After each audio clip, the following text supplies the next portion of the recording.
Hello and welcome back to the Building HVAC Science podcast. It's our goal here at Building HVAC Science to help create better, more knowledgeable HVAC and building performance technicians by helping the two professions better understand each other with the ultimate goals of making customers happy in the homes they live in and the buildings they work in. Now, sometimes I leave the R off of HVAC, and I really should keep it in there. HVAC-R, refrigeration, heating, ventilation, air conditioning, refrigeration. Today, we speak with Trevor Matthews, and we find out about how mindset and determination made the mentor. And that's Trevor Matthews. Trevor shares with us his fascinating story from the moment he shifted his life interest from travel and surfing into the trades, and as this led to forming the Refrigeration Mentor, which is a training, education, and mentorship program, organization, business that he created out of nothing for the refrigeration trade.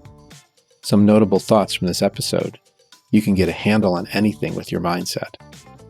Another one is be prepared to pay the price in time and effort to get what you want. And important, small experiences accumulate and they become your own. Also, you need to put in the reps, reading and studying to reach your goal. And stay focused. Don't drift. Trevor's got a number of ways of reaching him. There's a bunch of links in the show notes. But let's get into the conversation with Trevor Matthews and find out how mindset and determination made the mentor. Trevor, how you doing today? Bill, so good, brother. So good. How you doing? I'm doing well, thank you. I love your tagline in a lot of places in your email and stuff. Let's get a conversation going. That's a very friendly way to approach people and to leave people with that thought. Where does that come from? It just floated out of my mouth one time starting my videos. When I first started making videos, I thought, this is really cool. I love talking to people. I love having conversations. And I said it at one of the end of the videos. And actually, it's a funny thing is I just kept doing it and I just didn't know I was doing it. And my sister, she was like, Trevor, you got a, is it called a schlick? I don't even know the word, or stick. And that just means that's your saying. And I went back and I listened to a couple of videos because I wasn't really comprehending. I'm like, I say that every video. I'm like, okay. So then I just kept going with it. Let's get a conversation going. For the listeners that don't know you, give us some background. What have you led up to this point in your career where you're doing this project, your own thing called Refrigeration Mentor? So yeah, back in 2004, I didn't even know what refrigeration or HVAC was, to be honest with you. We had a wood burning stove in my house. There was no air conditioner, oil heat. It was oil and wood fire heat. So I didn't really know refrigeration besides the fridge in my house. So where I was from, it was like, you need to go to college, you need to go to university, or you will not get a job. You need to do that. So that's what I did. I went and took a business degree, not knowing. Just turned 18, very new.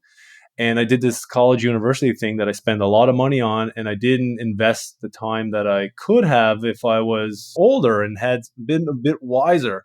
So after I finished my degree or my diploma, I said, I need to do something because I was working a $14 an hour job or something. I'm like, I got a $40,000, $50,000 student loan that I got to pay back, and I need to do something. So I went back to actually become a bartender. I was going to be a bartender because I knew you could travel and you can make a little bit of money. It wasn't a lot, but I was looking for the travel aspect. And then I actually met somebody who was going to become an HVAC and refrigeration technician. I didn't have a clue what that was. So as you know, let's get a conversation going. I'm pretty personal from being from the East Coast of Canada, but I started striking up this conversation. I asked them what they were doing. They're like, oh, I'm going to become a HVAC refrigeration technician. I'm like, well, what's that? Well, when you go into a grocery store and you take your milk out, that's the people install that, service that, maintenance that. I'm like, oh yeah, that's interesting because I just pull it out and I bought groceries before. Did the magnitude and pervasiveness of refrigeration start to sink in at that point? Not at that point, because it was still like, if I talk to someone about refrigeration, they still don't have a clue. They know that things are cold and that's it. It's like air conditioner. Most people hope they don't understand. So then I asked, can you travel with this? I was like, do you need refrigeration around the world? And I'm like, oh, yeah, that's a good point. You do need the refrigeration. But then I was like, well, how much you get paid? Well, my dad does it and he got $50 an hour. I'm like, sold. So that day I went in and I registered to become HVAC technician. So I started out in an HVAC course. So I took a 1-year course that was 12 months, 20, 30, I can't remember how many hours a week, but it's every week for 12 months.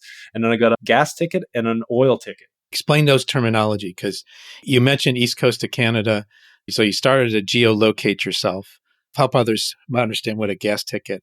Okay, so actually, I was in Ontario, Canada at this time, Ottawa, a place called Ottawa, and I got a gas fitter. I think that's gas fitter 2 ticket. There's 3 and 2. So what that is here in Canada, you need to be licensed to work on any natural gas or propane. So you have to have a ticket to say that you took training that you can work up to a 400,000 BTU system.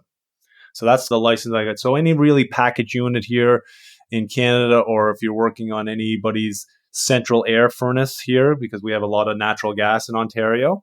And so I had a ticket to be able to do that. So I could go to a company and just apply and say, listen, I went and took this program. I got this license. Now I need experience. So that was step one. But that wasn't interesting me. I didn't want to get into gas work. I've done it over the years, but it wasn't something that interested me. What interested me was refrigeration.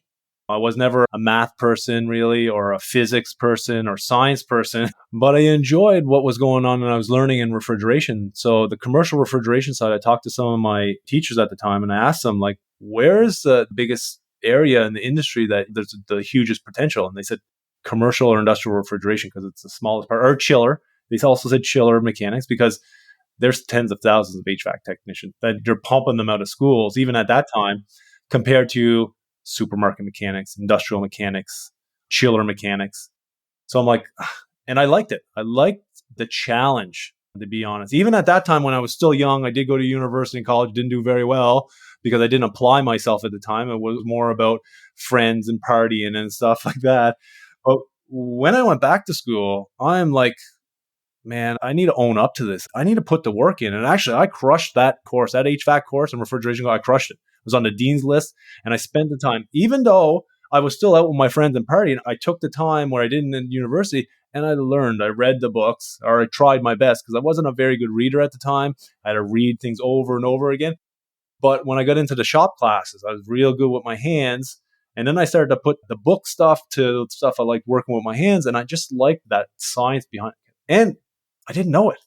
I didn't understand it. So I was curious and I wanted to understand why this does this or that. So at that time, when I finished school, I was like, where do I go next? Me and my girlfriend at the time actually moved to Hawaii for a bit. But while I was there, my sister called me up and was like, hey, I just got a letter in the mail that you owe $600 a month in student loans. I'm like, what? I'm not even making any money. I'm living on the beach. At that point in 2005 or 2006, I started to have to really think of what I'm going to do. So at the time, internet wasn't a very big thing in 2005, 2006. So I got online at the time. There was Google, and I looked up. I can't remember what I exactly wrote, but like the largest commercial refrigeration contractor in Canada, or Western Canada. And a company came up called, I think there was Gateway that came up, and maybe a couple other ones. But I made a phone call to this company. It was like 30 degrees out. And I talked to a guy named Dave Clark, and he was like, if you come here, we got a job for you. And it was in Edmonton, Alberta at the time.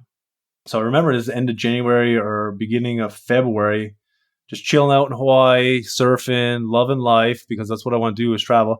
And then I knew life just slapped me in the face that I need to start paying these student loans. So just remember, anyone who's listening, really think about before you make decisions on taking loans out, especially Visa cards. I do not recommend them unless you really, really need to use them.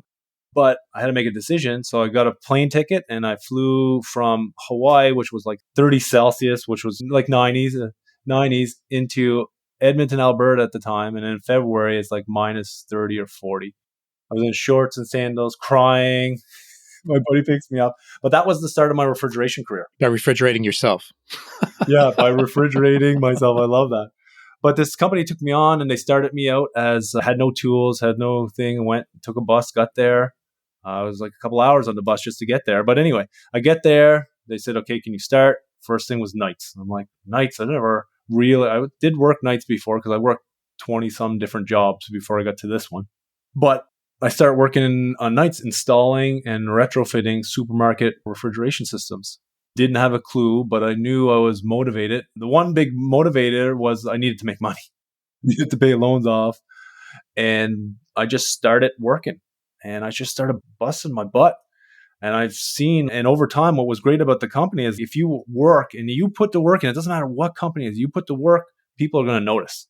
So I started, first it was moving cases. So I wanted to be the best case mover. So I started moving them as best I could and learning. They said, okay, well, you're doing a good job at this. Why don't you start piping? So I started piping and learning how to pipe. And it wasn't good at first. I was making huge mistakes and leaks and stuff, but I got better and better and I worked my ass off.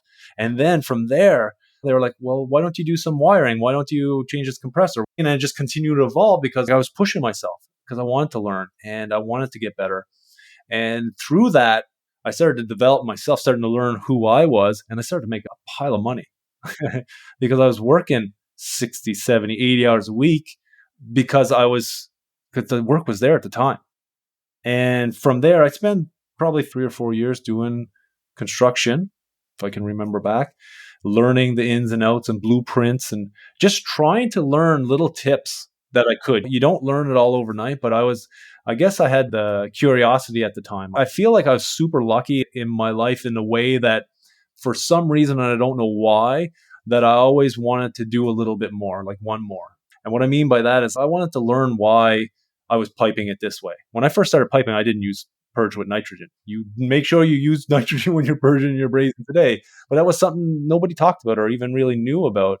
They may have knew about it, but it was something that wasn't done until Didn't feel it was important to do. yeah.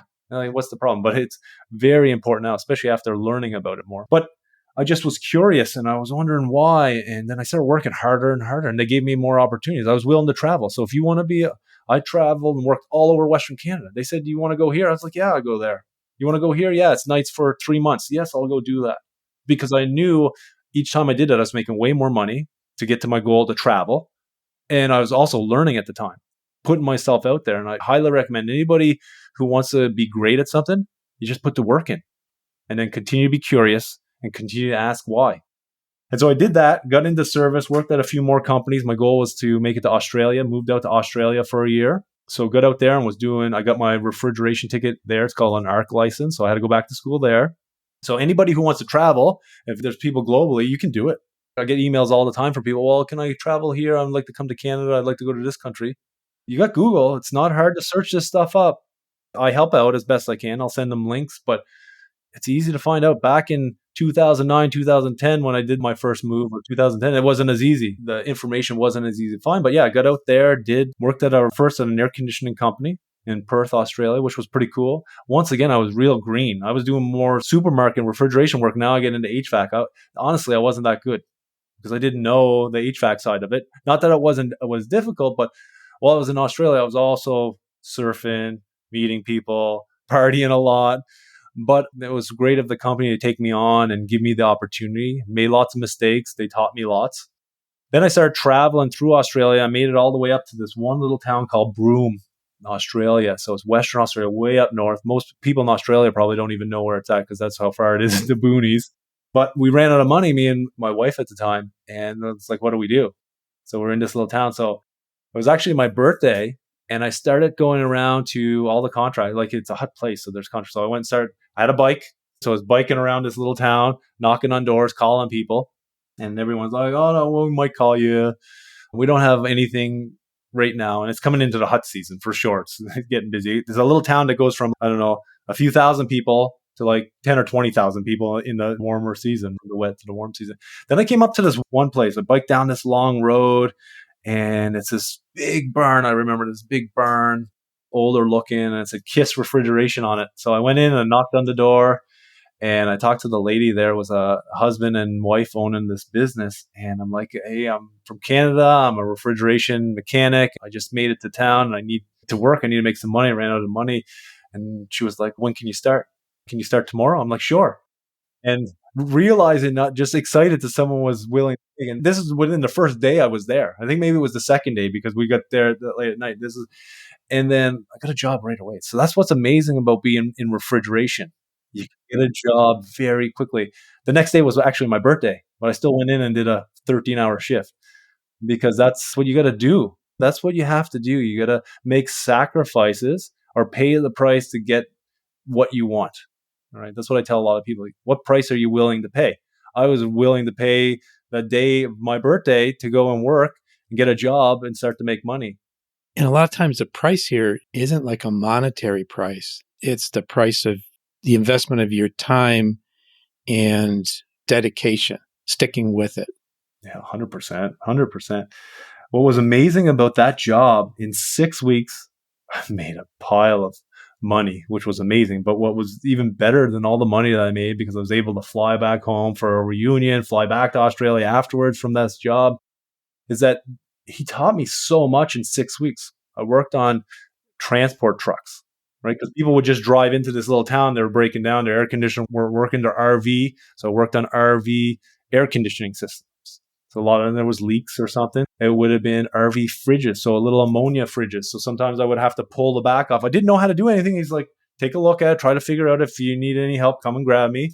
This guy was real amazing and old school too. He kept all the old parts. I thought it was like a junkyard because that's what it looked like inside it. But there were so many times that I said, oh, this is junk, that I went into the pile and he said, look on this shelf, and it worked. So I worked on little ammonia fridges there, pulling them apart. Maybe the flame wasn't working or the heating element wasn't working properly.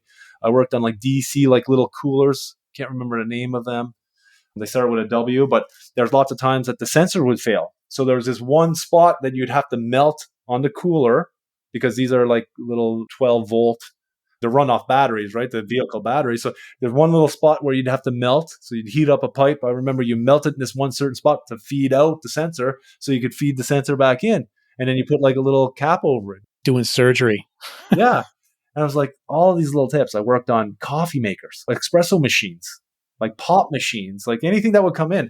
There was this one night, Friday night, where I hear people say all the time, oh, well, nobody wants to work. This Friday night, he asked me after a 12-hour day already, he's like, I got a call. We got the Australian naval ship here, and they're running into some issues on the boat. Guys come up with the machine, or I don't know if they're assault rifles or machine guns, whatever they had. 2 guys on the boat, army guys. We get on the boat, they boat us out, and I work on the garbage disposal, because you got to keep your garbage cold on ships. I didn't even know that. You can't just let it decay. Yeah. So I was working on that while he was working on something else, and can't remember if it was a pressure control that was the issue at the time. It's been a while now, but it was just all these cool little experiences because I was putting myself out there, willing to go the extra mile. Like I could have said no on Friday night. I could have said, no, it's Friday, I'm going over to the pub where some of my friends are working. But no, I was like, let's go do it. And that was experiences that I would have lost if I would have just went and did something else. And it's just all these little things over time, these small, simple steps. I tell a lot of our apprentices, don't try to learn it all overnight. All these little things that I learned is from each day trying to learn something a little bit new. How can I apply myself a little bit more? Asking why. And even now, there's some stuff that I'm still working towards to learn, especially in my Refrigeration Mentor business. But those experiences, you can't take them away. And this is what I tell a lot of people. Don't be afraid to take a risk on yourself. Move into another city, move into another country and trying it out. It is scary and it is difficult. But if you have the experience and you want to gain more experience, you got to put yourself out there. You got to put the time in. You're not going to get where you want to achieve what you want if you're not putting the work in. I'll tell everyone that right now. It doesn't matter even if it's in refrigeration or not. You got to stretch yourself. I'm going to take that stretch yourself into another aspect where you talk about on your LinkedIn profile, you're passionate about education and personal development. Now, I'm thinking that includes both mental and physical personal development. Is that correct? Oh, 100%. I think if we can get our mindset right as I get older and grow, something I never even thought about before. Only the last 4 or 5 years, I started to get into more personal development. I always worked out. I always wanted to be healthy. I always wanted the 6-pack or 8-pack, but the beers always was a big battle with the beers over the years. You had to work out more and run more. I was lucky that I wanted to do that. And a lot of it was I wanted to have a 6-pack for my girlfriend or my wife and be healthy for myself. And I like the beer, so I always thought like I got to balance it some way. But about 4 or 5 years ago, I started to get into a lot of personal development because I started to see myself change. And I noticed that when I acted positive, I talked more positive, got out the negative things. And if I said negative things, how it affected me. And I started to learn about myself personally more. And now I really believe if you can get a handle on your mindset, you can get a handle on really anything you do.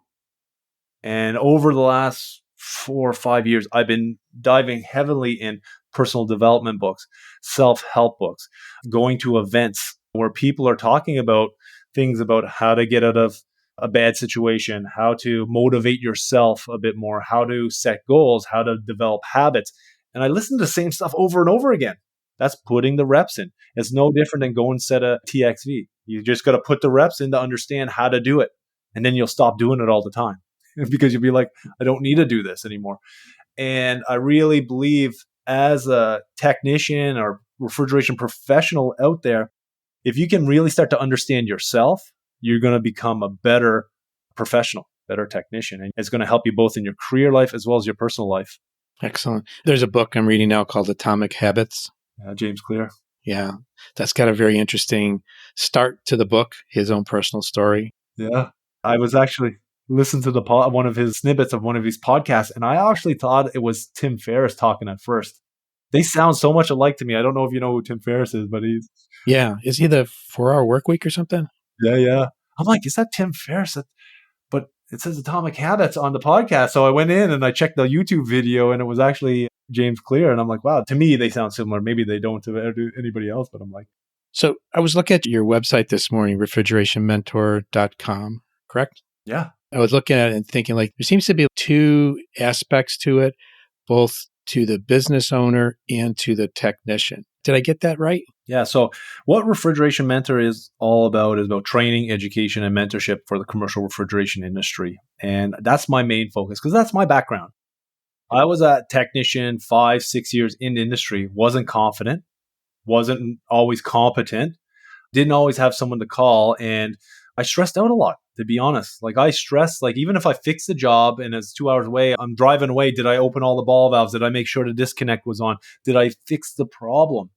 When on call would come, I would be stressed out for the whole week. Am I going to get a call? I used to wait at home and not do anything for a whole week because I was like, oh, if I get a call, I don't want to be out at a friend's house or I don't want to be anywhere. And over the years, I started to realize, well, I don't need to do that. I used to talk to my company that I work for. I'm like, I'm taking my service van out to this birthday party for my kids or for my friends, at the time. And then I started doing that. And then why I developed Refrigeration Mentor is to help the confidence and the competence of professionals out there, refrigeration technicians and contractors. So the two sides of my business is, and I focus on supermarket refrigeration, CO2 refrigeration, as well as an air condition now, CO2 air condition, as well as compressors. So those who know me, we didn't even get into that story, I worked for Copeland and I was the national trainer for them here in Canada and I trained all over North America, but I have a compressor masterclass because I believe a lot of people think they know compressors very well, but they don't because I thought I did. After being 10 years in the field or plus, then going to work for a compressor manufacturer, I was like, oh man, those poor customers. Well, all those jobs that I did that I definitely didn't check this. And that compressor I replaced, I didn't check that. So there's definitely lots of compressors out there that I replaced or condemned that there may have not been anything wrong with them. Just because nobody gets the time usually to do these deep dives and train properly on compressors. So my compressor masterclass is probably one of the ones that will spread out through the industry. It doesn't matter if you are a commercial HVAC technician or a chiller mechanic or a refrigeration technician. That one, a lot of different people on it. So I do individual training. So if you go into my course page and upcoming courses, that's really for technicians who don't have contractors willing to invest in them. And I keep talking to people, you got to invest in yourself and get you to the next level because no one else is going to invest in you unless you start investing in yourself. There's lots of contractors that do hire me because one of my things is I build customized programs now. And what I'll do is I'll meet with a contractor, find out their needs, find out the technicians that they have. Well, if they hire me, then I'll reach out to every one of the professionals or technicians out there and find out what they really need. And from there, I'll build a program around that because I really believe there's so many cut and paste programs out there that doesn't really serve the full purpose to what those people in the program need. And so I really try to build courses that will work for who's in the program at the time. And I'll change it. Like in the middle of a program, if a question comes up, I'll bring up a video or some resource document. I'll change the quizzes for that week if I needed to, or the assignment, because I know this is what they need, or this is what I hear they need. And once again, it's all about that conversation in the program. So these are live courses. Let's keep that conversation going. Yeah. So we meet each week and really try to develop their skills. And a lot of them know the stuff, but it's that confidence builder for them. I have manufacturers coming to the individual trainings. I have consultants coming because they want to learn and just have that communication style. Get some questions answered. I don't have all the answers. I tell them I don't have all the answers, but what I'm willing to do in these programs is go find the answers out for you. What are your means of delivery? I'm sure some of it through your website, people could find this out, but take us through the training aspect, communications and media. You're in a lot of places. Talk about those places. So for the social media side, a lot of that stuff I just do for the industry. The YouTube videos, the LinkedIn videos, the Instagram or Facebook, TikTok, all these different platforms I'm on. It's really just to help people out there to learn a little bit at a time. I've been doing this for a year and a half now and even longer, putting videos out, but just giving little tips and tricks over time, hopefully help them a little bit. When it comes to my programs though, that's where we dive in. That's where if people want to take their game to the next level, that's where I spend the time to get them to where they want to be or need to be. A lot of people I've seen in my programs from the very first session to the very last session, they're a different person. Because it's not only about the technical stuff. Because a lot of people come to the program and think it's all technical. Well, it's not all technical. A lot of the stuff you already know, but it's the way I deliver it, a lot of people say, the conversations that we have that make them think a little bit differently. And that's really what it's all about. At the end of the day, it's not me giving all the answers or showing them all that stuff. It's me helping to get a burning desire inside them or strike a curiosity that they weren't really, maybe they've been not thinking about for a long time or asking that why. Because like I said, 5, 6, 7 years in the industry, I wasn't that confident. I didn't have the experience, even though that I've been in there long. I didn't have that mentor or that coach that I really believe in now. Being a coach, having coaches and mentors is so important. And I feel that's what I bring to these programs is try to mentor and coach them, as well as spin that technical side on, give them some tips, but get them to think more because some of my programs are 4 weeks long, some are 6 weeks long, some are 8 weeks long, depending if it's individual or for a contractor.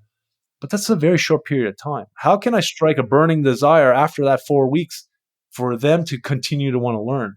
And that's the big thing. And if I can strike 3 or 4 people in a program to want to continue to learn, that usually pays for the program, definitely for a contractor, but for that individual themselves. You talk about building a positive culture, developing leaders internally. That's where you can work on those mindset changes that have a lasting impact. Yeah. And it's so important. What I try to do in the program, sometimes the contractor's paying for their technicians to come. What I talk with the technicians about, not everybody's going to pass if you don't put the work in. So this is something I tell everybody. It doesn't matter individual or if it's a contractor one, not everyone's pass. You won't pass or get a certificate of completion if you don't put the work in. So in my programs, we'll meet each week at the same time usually, and we'll talk about a different subject. We'll do some talk about personal development stuff, depending on the program and who's in it. And then afterwards, there's work. So the 2-hour session is the easy part, coming in and learning. It's then the quizzes, the assignments, the videos they got to watch, the podcasts they got to listen to during that week. And then each week we'll go back over those assignments and talk about them a little bit. And then we'll do that week over week. And then during the week, they'll send some pictures in, or they'll send a P&ID or piping schematic, or I had this question, and let's bring it up in the program. Because it's not about what I show up for slides or for videos. It's about the questions that they have in the field. Well, I ran into this. Did anybody have this issue? And let's talk about it. I think that's where a lot of people enjoy the programs because it's about them. It's not about me because I know what I know and I know a little bit and I'm trying to share that knowledge. But at the end of the day, when I'm in a group and I have, say, 20 professionals, there's a lot of knowledge there. And we try to share it as best as possible. Well, I try to get them to share it. So it's done a virtual connection? Yeah, so we'll do it's usually Zoom that I would use because everybody pretty comfortable with that one. So that's the one I use, that platform. And do you have sometimes a mix of students from different businesses, different parts of the world even? Oh, yeah, for sure. I have people from Australia, Nigeria, South Africa, New Zealand, the US, Canada, UK, everywhere. So lots of people come to the program. But it's a well-diverse as well. Sometimes I'll have a group of people. There could be 7 technicians, 3 OEMs, a couple consultants. So it's not always just technicians in these programs. There's lots of technical people from different organizations that aren't in the field, but they want to learn a bit more about compressors or supermarket or CO2. Can you talk about the trends in CO2? Where is it headed? I've been seeing some things, but I'd like to hear your viewpoint. Just start preparing. Don't be afraid of it. Everyone's worried about these pressures. That's the last thing you need to be thinking about. That's striking down your confidence. If you can work on an R22 system right now, you can work on a CO2 system. There's a little bit more controls to it, a little more components to it. This is what I tell everyone. If you understand the basics of refrigeration, the fundamentals, if you understand at a ground level, all that stuff, superheat, subcooling, glide, heat of compression, compression ratio, which you need to know. It doesn't matter what, if you're working on chillers, if you're working on a spaceship for air conditioning, whatever it is, that might be far out there. But if you know that at a deep and fundamental level, you can take your commercial HVAC guy and go put him on a rack. He will need some guidance, but if he understands the principle, okay, I got more solenoids. I got a bunch of cases connected together this way. Because if you work on, say, VRF system, it's no different. You got a bunch of cassettes, or you got a bunch of air units that are connected together by electronic valves. And so it's think of what you work on now and how do you implement it there. Because if you work on just say appliance refrigeration, but you know it at a fundamental level, I know there's a compressor, I know there's a condenser, I know there's some type of metering device, and I know there's some type of evaporator. That's the formula. And this is what I'm trying to talk about in CO2 is I work with a lot of supermarket and commercial refrigeration technicians. I'm starting to work with more on the HVAC side because CO2 is in the HVAC side. There's air conditioning, heat pumps, and they're coming, especially with regulations, the AIM Act and all that stuff. And a lot of people don't know that here in Canada, this year, just January, there's no more new systems with 410 in it. So, and same in the US, depending on what state you're in. So just realize these refrigerants, they're changing, but it's the same thing. It's a refrigerant in the system.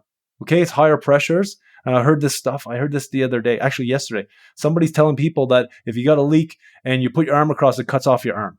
It cuts off your arm. So that's like a lightsaber. You're telling me if you have a leak, you got a lightsaber coming out of your system. It's just misinformation that there's people don't understand. And yes, is it higher pressures? But there's way higher pressures than things that you have in your house. So don't be worried about the pressure.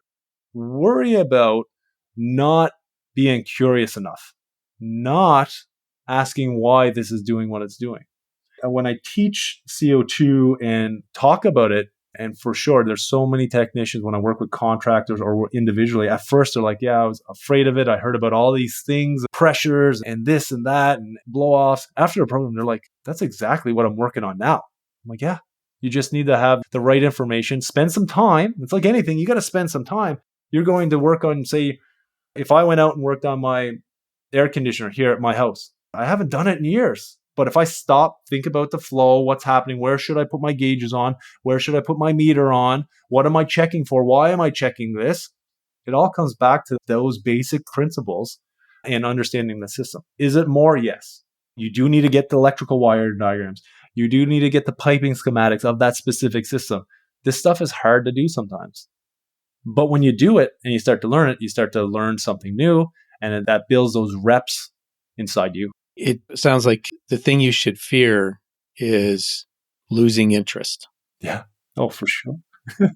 That's the thing that has kept you going and driving you. Now, what led to Refrigeration Mentor? Like, how did you develop this plan to put these things together? Does it look different now than it did when you first conceived of it? And about when did you conceive of it? I was working at Copeland at the time, and they're awesome there. They treated me so well. They helped educate me. Here in Canada, what a great team.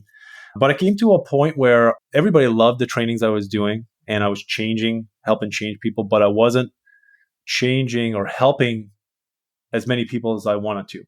Because working for a manufacturer, you got limitations, right? Because there is, at the end of the day, they have to sell a product. They do need to make money, and it's totally fair. But when I started thinking about this a few years ago, is that it's not only the refrigeration side I want to help affect, but it's that personal development side. Because at the end of the day, everything's learnable. All the stuff that we do, everything you know, Bill, is learnable. Everything I know is learnable. But can I be the person to help change or affect change in someone to become better at refrigeration, better personally and professionally? A thought I want to explore with you. Do you ever run into people who want to hoard or covet knowledge. And it doesn't seem like you're like that at all. Yeah, there is. How do you address, you ever run into that in your trainings? I mean, broadly, you don't have to be specific on people, but how do you address that? I have it lots of times. There's lots of times there's people in trainings that don't want to share, and that's okay. Some people don't. But inside the trainings, what I give people opportunities to share. And that's why I do my groups I don't go over 30 people for sure. Usually I like to keep them around 20 to 25. And that gives a well mixed perspective. So I'd like to have some experienced people and some inexperienced people, like 3, 4, 5 years in industry, not green. I have a lot of people that say, well, I got these brand new people out of high school or just out of school. If they don't know how to use gauges yet, they don't know what they are, they don't know how to put them on, because I do all virtual training. So it's like this, me and you are talking here, you see each other. They need to know what I'm talking about and be able to go apply that in the field. So if I say, go do these checks on a compressor, they need to already know how to do that, but I'm just giving them a guidance on the things that they should be doing or the things that they were never taught to be checked. And so this is the difference between my trainings compared to what I used to do, is because and an assignment could be them actually going to do some sort of maintenance for potentially or some check in the system. And that's why I'm guided around where I was at 4, 5, or 6 years in.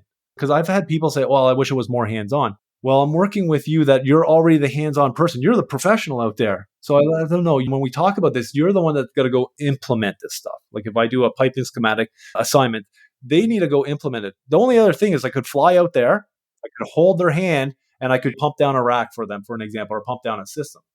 I want to give them the confidence to go out and do it and try it. And don't be afraid. If you make a mistake and something happens, it happened to me. But I'm showing you the stuff where that shouldn't happen. You know what I mean? Where you don't have to smash a compressor, where I did because I didn't know that I shouldn't open that or shut that or change that or burnt out that controller, because this is what to talk about. And then it's up to them to make that decision. Like I had a technician that I trained on a CO2 program back in February, email me today. He's like, well, I've been pumping down all the people that we work with, we were pumping down the system like this. Can I try it like this? I'm like, if you're asking me, you know what the answer is already. It's like, okay. So today he said he's going to go out and he's going to do it the way the manufacturer recommends out of the manual. He hasn't done it before. I didn't do it before, a little nervous, but after you do it once, twice, 3 times, it's just, okay, I've done it before. You need to break that ice. And that's what I'm doing with some of my programs. What's next with Refrigeration Mentor?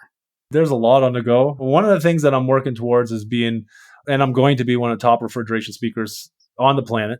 So I'm going to start trying to work real hard to get into events, speaking at more bigger events on refrigeration. Like I did one this year at the AHR show on CO2. Like that was probably like my biggest event as refrigeration mentor to speak at, which I was pretty excited about. So I want to get into more public speaking for our industry, really help bring value to the industry. So not only contractors and technicians and refrigeration professionals, but as well as the public. Let more people know that refrigeration is a thing. There's a huge opportunity. Like I started out as working in the field, but I worked my way up through all these different careers now. I have multiple careers just in refrigeration to where I'm at running my own business. And I'm hoping to help start teaching and educating people to be able to do that themselves. That's awesome. Just a real story of commitment. You had the desire, you had the curiosity. Don't take this wrong, but you didn't always know what to do, but you went ahead and did something.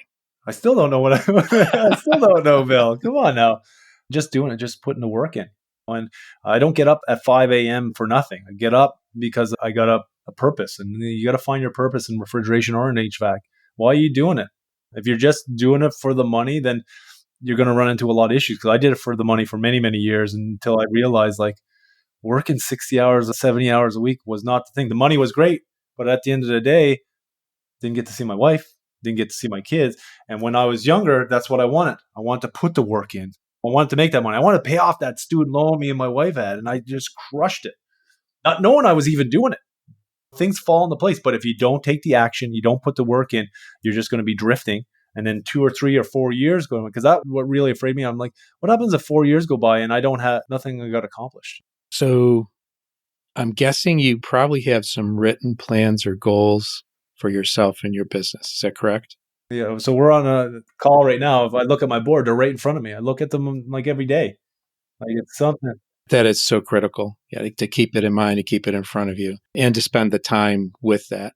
We can wrap up here. I'll put in the show notes how to contact you. The website's the best way? Yeah, head to refrigerationmentor.com. If you're interested as a technician to learn about more of the individual courses, go to courses and then upcoming courses. I got one starting next week. I got some in a month time. So I got lots of courses. I just did an 8-month outline because a lot of people were asking, like, Trevor, I want to see your schedule. I finally made a schedule for everyone. There's a lot going on. So I got an 8-month schedule now for all my individual courses. And yeah, head to the refrigerationmentor.com website. You can contact me through there. info@refrigerationmentor.com, as well as YouTube. Like I got 300 videos, lots on CO2, lots on refrigeration, little tips and tricks for things. You can get on LinkedIn. I'm very active on LinkedIn, just putting content out, personal development as well as technical content. TikTok, Instagram, Facebook, all those platforms, you can find me.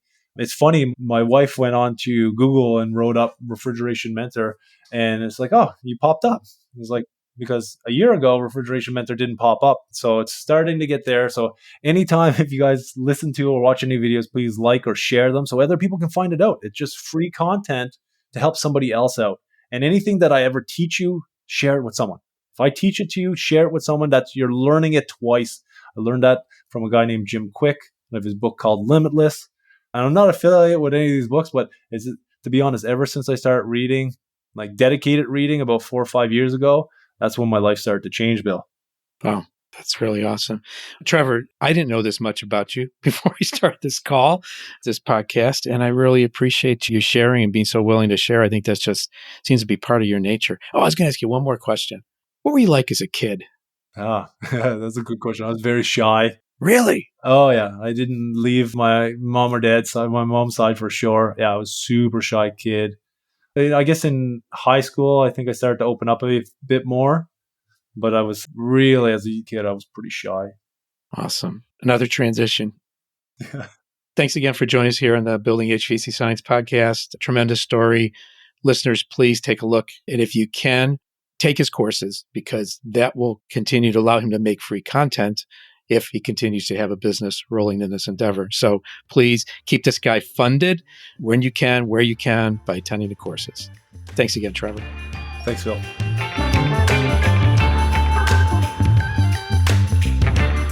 Thank you for listening to this episode of the Building HVAC Science, and hopefully you picked up a few tidbits of information from Trevor Matthews as we discussed the topic of mindset and determination and how they made the mentor, the Refrigeration Mentor. There's a lot of other great trade-related resources and influencers out there, including HVAC Our School, HVAC Shop Talk, Stephen Reardon, HVAC Reefer Guy, Tool Pros, Service Business Mastery, Quality HVAC, HVAC Overtime, HVAC Our Videos, HomeDiagnosis.tv, the AC Service Tech, MeasureQuick, and the HVAC Grapevine. I also host the Res Talk podcast, where you can learn more about the rapidly expanding world of home energy ratings and peripheral topics. If you've liked what you heard here today and you've not subscribed to the podcast, please consider doing so. And if you want to reach out and get in touch with us, drop an email to marketing@truetechtools.com. Full disclosure, I'm a co-owner of True Tech Tools, where you can get a lot of great tools and test instruments and products. And you'll be hearing more about those in the podcast too. That's www.truetools.com. And you can use the offer code, not the offer code, the offer code HVAC BS for a nice discount. And I'll leave it up to you to figure out what that BS means. Okay, I want to thank you again for listening to this podcast, and hope you come back again to listen more about building science and HVAC at the Building HVAC Science podcast. Take care.